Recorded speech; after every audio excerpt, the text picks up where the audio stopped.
The short arc quad is a good early phase exercise to regain this quadriceps control, which tends to be inhibited after a surgery or an injury. So let's get that muscle kicking back on, build a little early phase control, endurance, and light strengthening.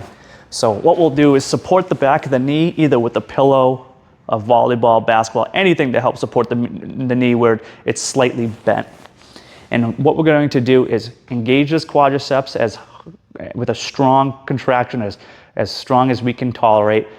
We're going to kick the leg forward, squeeze that quadriceps here, trying to get that knee as straight as we can. Going to hold this for 3 to 5 seconds.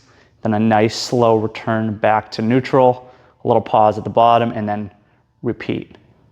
Really going for a nice strong quadriceps contraction. Great way to restore early phase knee extension range of motion and control of that quad, which is really important for normalizing how we move about.